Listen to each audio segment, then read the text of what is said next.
Hi everyone, I'm Noah, and in this video I'm going to explain how to configure and use an external access using the Flexiv Elements Series software.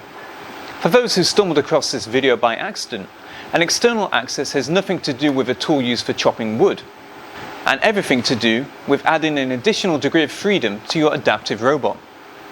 After all, your robot already has 7 degrees of freedom, but you know what's better? 8 or even 9. External axes can work in coordination with an adaptive robot to expand its working space without compromising cycle time. These axes could take the form of a rotary table, linear rail, or gantry system, allowing for more complex movements and improved efficiency. Next, for a step-by-step process, I'll demonstrate how to use an external access to pick and place this small box. Using Elements Series 3, we can access the external axes through the Settings interface. Here, we are given several options for external axes, such as pan and tilt or linear guides. For this demonstration, we'll use the linear guide and edit the robot's position relative to it.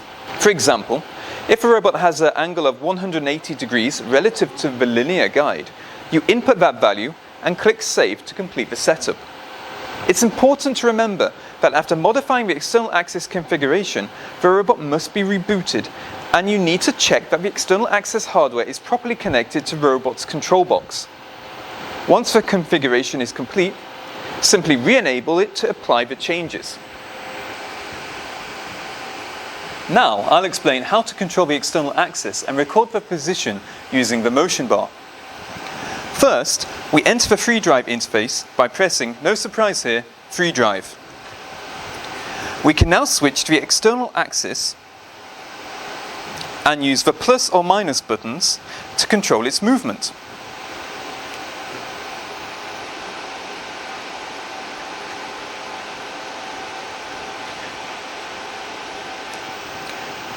We can then switch to a drag and drop mode to unlock the external axis.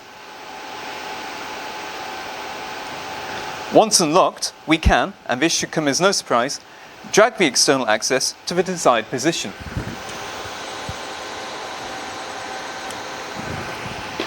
For this demo, we need to pick up the small box, so we'll drag the external axis close to it, then we can unlock the other axes of motion.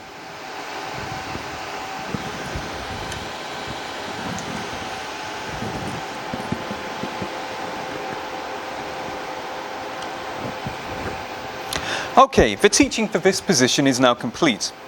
We can switch back to the project and enter the node we need to edit. We can then switch and click record to save the external axis position and the robot's new position.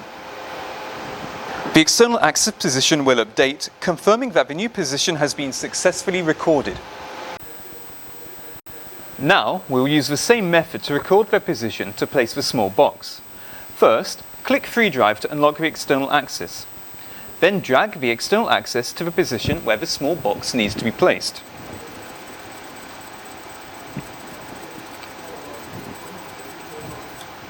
Once the position is set, return to the project and record it the same way we did previously.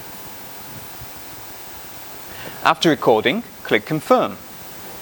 You'll now see on the property page that we can lock or unlock the external axis. This allows us to choose whether the robot moves in coordination with the external axis or independently. Finally, click Save and deploy the project.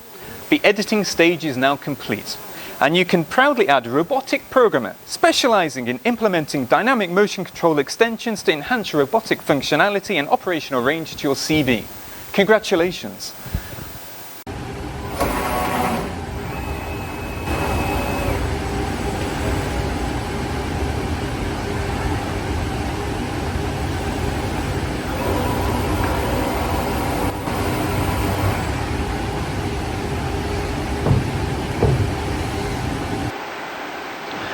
That's all for this tutorial on configuring and using external axes. Stay tuned if you'd like to learn more about adaptive robotics and how they can help you do more with less.